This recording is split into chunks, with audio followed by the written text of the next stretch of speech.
നമുക്ക് ആദ്യം ഒരു വീഡിയോ കേൾക്കാം. അത് കേട്ടതിന് ശേഷം നമുക്ക് പറയാം.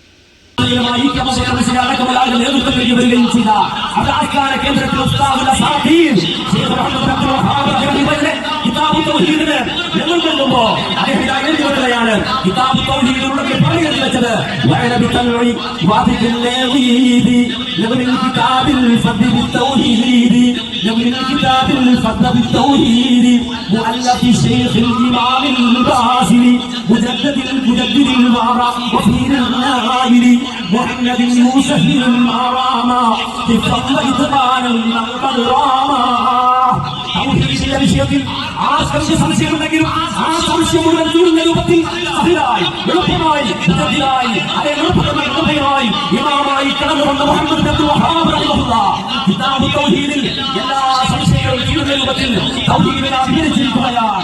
തൗഹീദിനെ പഠിപ്പിക്കുകയാണ്. വെറുതെ പഠിപ്പിക്കുകയല്ല.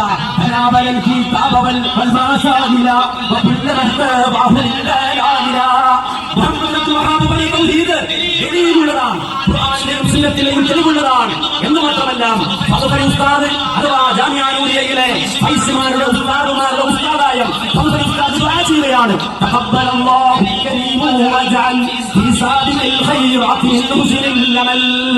മഹാനായ മുഹമ്മദ് അബ്ദുൽ വഹാബ് റഹിമഹുല്ലാഹ് ചെയ്ത സേവനം അല്ലാഹു സുബ്ഹാനഹു വ തആല സ്വീകരിക്കട്ടെ, അല്ലാഹു അതിനെ പ്രതിഫലം നൽകട്ടെ എന്ന് പറയുന്നത് നമുക്കറിയാം. നമ്മുടെ അധികാരികളായി രംഗത്ത് വന്ന സമസ്ത എന്ന് പറയുന്ന സംഘടന മുജാഹിദ് പ്രസ്ഥാനത്തെ സലഫി സമൂഹത്തെ കേരളത്തിലെ എതിർക്കുവാൻ വേണ്ടി രൂപപ്പെടുത്തുന്ന സംഘടന, ആ സംഘടനകളിൽ വന്ന മാറ്റമാണ് ഈ മഹാദിയത്തിൽ ആചരിച്ച സംഘത്തിന്റെ സ്വാധീനം, നമ്മുടെ തൗഹീദിന്റെ സ്വാധീനം.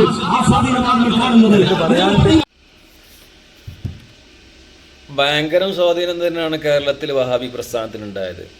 8ഉം 10ഉം ആയി പൊട്ടിപ്പിളർന്ന് ഗത്യന്തരമില്ലാതെ ആളില്ല ഇനി ഗ്രൂപ്പ് ഉണ്ടാക്കാൻ. അത്രത്തോളം ഗ്രൂപ്പുകളായി തീർന്നിട്ടുണ്ട്. എന്നിട്ടാണ് ഇവിടെ വന്നിട്ട് ഇന്നലെ കേരളത്തിലെ വലിയ നവോത്ഥാന പ്രസ്ഥാനവും പരിഷ്കർത്താക്കളാണെന്ന് വെമ്പൽ കൊണ്ട ഈ വഹാബി വിഭാഗം, അതിലൊരു വിഭാഗം ഇന്നലെ 100ാം വാർഷികം ആരും അറിയാതൊരു സമ്മേളനം കോഴിക്കോട് നടത്തിയിട്ട്, ആ സമ്മേളനത്തിലാണ് പഴുകിപ്പൊളിച്ച സമസ്തകളുടെ ജമിയത്തുലമ തട്ടി ഒഴിവാക്കി വേസ്റ്റ് കൊട്ടയിലിട്ട തുരുപ്പിച്ചിട്ടെടുത്തിട്ട് ഇവിടെ വന്ന് വലിയ വർത്താനം പറയാം. അനസ് ചങ്ങാതി, ഈ വിഷയമൊക്കെ ബഹുമാനപ്പെട്ട സമസ്തകളുടെ ജമിയത്തുലമ ഇത് ഉണ്ടായ സമയത്ത് തന്നെ മുഷാവറ ഒരുമിച്ച് കൂടി അതിനെതിരെ തീരുമാനം എടുത്തതാണ്.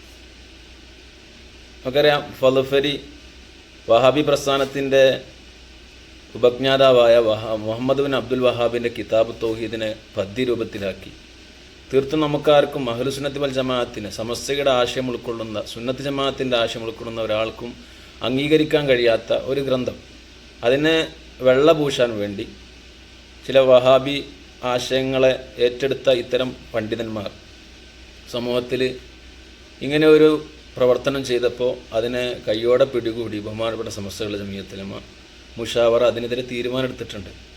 സമസ്തക്കറിയാം, ഇത് പിൽക്കാലത്തും അതിൻ്റെ ശേഷമൊക്കെ പല സംവാദങ്ങളിലൊക്കെ ഇത് വലിയ തുരുപ്പ് ഷീട്ടായിട്ട് ഈ വഹാബികൾ എടുത്ത് ഉദ്ധരിച്ചിട്ടുണ്ട്. പക്ഷെ അതൊന്നും ഈ പരിഷ്കരണങ്ങളൊന്നും സുന്നത്ത് ജമാഅത്തിൻ്റെ സമൂഹത്തിനിടയിൽ, സുന്നത്ത് ജമാഅത്തിൻ്റെ വിശ്വാസികൾക്കിടയിൽ ഒരു ചലനം ഉണ്ടാക്കിയിട്ടില്ല. അതിനൊക്കെ വലിച്ചെറിഞ്ഞിട്ടുണ്ട്. കാരണം സമസ്ത ആ വിഷയത്തിൽ സമൂഹത്തോട് ജാഗ്രത പുലർത്താൻ വേണ്ടി മുന്നറിയിപ്പ് തന്നതുമാണ്. ഈ വിഷയ സംബന്ധമായ മുഷാവറ അന്ന് ഒരുമിച്ച് കൂടിയെടുത്ത ഒരു വാർത്തയും അതുമായി ബന്ധപ്പെട്ടൊരു വോയിസ് നമുക്ക് ആദ്യം കേൾക്കാം. കഴിഞ്ഞ മുഷാവറ യോഗത്തിൽ, അതായത് 11/12/2024 മുഷാവറ യോഗത്തിലെ ഒരു പ്രധാനപ്പെട്ട തീരുമാനമാണ് ഇന്ന് നമ്മൾ ചർച്ച ചെയ്യുന്നത്. അതായത് അബ്ദുള്ള അൻവർ ഫൽഫരി എന്ന് പറയുന്ന പണ്ഡിതനെ ജാമിഅ നൂരിയ അറബി കോളേജിൽ നിന്ന് അദ്ദേഹത്തിൻ്റെ ക്ലാസ് അവിടെ നിന്ന് മാറ്റാൻ വേണ്ടി, അദ്ദേഹത്തെ അവിടെ നിന്ന് ഒഴിവാക്കാൻ വേണ്ടി ജാമിഅ കമ്മിറ്റിക്ക് നിർദ്ദേശം നൽകുമെന്നതാണ് അതിലെ പ്രധാനപ്പെട്ട തീരുമാനം. എന്താണ് അതിൻ്റെ കാരണം എന്ന് നമുക്കൊക്കെ അറിയാം. അദ്ദേഹം മുഹമ്മദ് ബിൻ അബ്ദുൽ വഹാബ് എന്ന് പറയുന്ന വഹാബി പണ്ഡിതൻ്റെ സ്ഥാപകൻ്റെ ഗ്രന്ഥമായ കിതാബ് തൗഹീദിനെ പദ്യാവിഷ്കാരം നടത്തി എന്നതാണ്. ഇത് കഴിഞ്ഞ സംവാദങ്ങളിൽ പോലും മുജാഹിദുകൾ വലിയ ആയുധമാക്കുകയും സുന്നികൾക്കെതിരെ ഇത് ഉദ്ധരിക്കുകയും ചെയ്തിരുന്നു. നമുക്കറിയാം, കിതാബ് തൗഹീദ് എന്ന് പറയുന്നത് വഹാബിസത്തിൻ്റെ മാസ്റ്റർ പീസ് ഗ്രന്ഥമാണ്. ലോക മുസ്ലിങ്ങളെ മുഴുവൻ മുശ്രിക്കുകളാക്കുന്ന ഈ ഗ്രന്ഥം അതിതീവ്ര ആശയങ്ങൾ ഉൾക്കൊണ്ടതുകൊണ്ട് തന്നെ പല രാജ്യങ്ങളും ഇത് നിരോധിച്ചിരിക്കുകയാണ്. ഈ ഒരു ഗ്രന്ഥത്തെ പദ്യാവിഷ്കാരം നടത്തിയെന്ന് മാത്രമല്ല, ഗ്രന്ഥകർത്താവിനെ കുറിച്ച് ഫൽഫരി അവറുകൾ അതിൻ്റെ തുടക്കത്തിൽ കൊടുത്തിട്ടുള്ള വാചകങ്ങൾ, അദ്ദേഹം മുജദ്ദിദാണ്, പരിഷ്കർത്താവാണ്, മഹാപണ്ഡിതനാണ് തുടങ്ങിയ ഒരിക്കലും അഹ്ലുസുന്നത്ത് വൽ ജമാഅത്തിന് ഇല്ലാത്ത, യോജിക്കാൻ പറ്റാത്ത കാര്യങ്ങളാണ് അദ്ദേഹം അതിൽ ഉൾക്കൊള്ളിച്ചിട്ടുള്ളത്. മാത്രമല്ല ആ പദ്യം അവസാനിപ്പിക്കുന്നതും അദ്ദേഹം ഇതുകൊണ്ടുള്ള ഉപകാരം എല്ലാവർക്കും ആമാവണം എന്ന് പ്രാർത്ഥിച്ചുകൊണ്ടാണ്, എല്ലാവർക്കും വ്യാപകമാകണം എന്ന് പ്രാർത്ഥിച്ചുകൊണ്ടാണ്.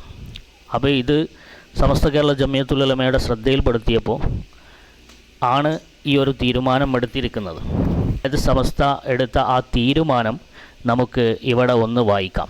12/12/2024 സുപ്രഭാതം ദിനപത്രത്തിൽ ആ വാർത്ത വന്നതായി കാണാം. മുഷാവറയുടെ തീരുമാനങ്ങൾ, ആരാധനാലയ സംരക്ഷണ നിയമം സംരക്ഷിക്കപ്പെടണം സമസ്ത എന്ന ഹെഡിങ്ങിലാണ് വന്നിട്ടുള്ളത്. അതിൽ ഈ വിഷയം, നമ്മളിവിടെ ചർച്ച ചെയ്യുന്ന വിഷയം പ്രതിപാദിക്കുന്ന ഭാഗം നിങ്ങൾക്ക് കാണാൻ സാധിക്കും.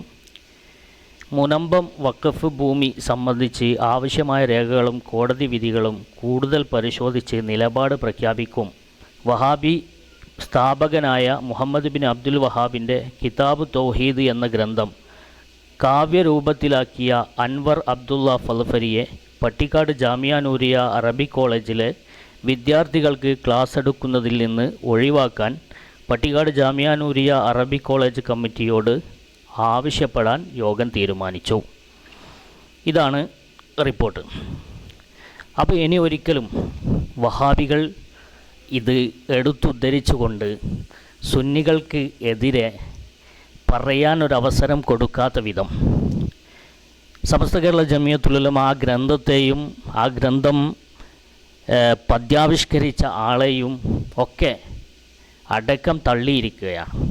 യാതൊരു ബന്ധവും സമസ്തക്ക് അതുമായിട്ടില്ല എന്ന് ആണയിട്ടുകൊണ്ട് ഇവിടെ പറഞ്ഞിരിക്കുകയാണ്, പ്രഖ്യാപിച്ചിരിക്കുകയാണ്. ഈ വിഷയ സംബന്ധമായി ഉണ്ടായിട്ടുള്ളത് യാഥാർത്ഥ്യം ഇതാണ്.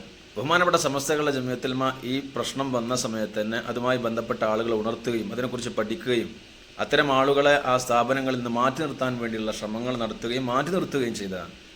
അത് ഇത്തരം വികലമായ ആശയങ്ങളെ കുത്തിവെക്കാൻ ആരൊക്കെ ശ്രമിച്ചെങ്കിലും അതൊന്നും മുസ്ലിം ഉമ്മത്തിൻ്റെ സമസ്തയെ അല്ലെങ്കിൽ കേരളത്തിലെ ബഹുഭൂരിപക്ഷം വരുന്ന വിശ്വാസി സമൂഹത്തെ ഒരു അണുപോലും സ്വാധീനിച്ചിട്ടില്ല എന്നത് ചരിത്രമാണ്, യാഥാർത്ഥ്യമാണ്. അത് കാലം തെളിയിച്ചുകൊണ്ടിരിക്കുകയാണ്. അതുകൊണ്ട് ഇത്തരം വികലമായ ഇത്തരം തുരുപ്പുചീട്ടുകൾ എടുത്ത് പിടിച്ചു നിൽക്കാൻ വേണ്ടി ശ്രമിക്കുന്ന വഹാബി മൗലവിമാരെ, നിങ്ങൾക്ക് നിങ്ങളുടേതായ ഒരുപാട് പ്രശ്നങ്ങളുണ്ട്, അത് പരിഹരിക്കാനുള്ള വല്ല ശ്രമവും നടത്തുക. ബഹുമാനപ്പെട്ട സമസ്തകളുടെ ജമിയത്തുൽ ഉലമ അത് തുടങ്ങിയ കാലം മുതൽ ഈ സമയം വരെ 100 ആണ്ടുകൾ കഴിഞ്ഞു. ആ മഹത്തായ പ്രസ്ഥാനം തുടങ്ങി വച്ചിട്ടുള്ള ഏതൊരാദർശമാണോ അത് ഇന്നും ഉറക്കെ പറയാൻ ഒരു മടിയുമില്ലാതെ, ഒരു മാറ്റത്തിരുത്തലുമില്ലാതെ വളരെ യശസ്സോടുകൂടി അഭിമാനത്തോടുകൂടി അതിൻ്റെ പ്രശസ്തി വാനോളം ഉയർന്നുകൊണ്ടിരിക്കുകയാണ്. സമൂഹം അംഗീകരിച്ചുകൊണ്ടിരിക്കുകയാണ്. ഓരോ സ്വാധീനവും ഈ വഹാബികളെ കൊണ്ട് ഈ കേരള സമൂഹത്തിൽ ഉണ്ടാക്കിയെടുക്കാൻ സാധിച്ചിട്ടില്ല എന്നത് യാഥാർത്ഥ്യമാണ് എന്നാണ് ഈ സമയത്ത് പറയാനുള്ളത്.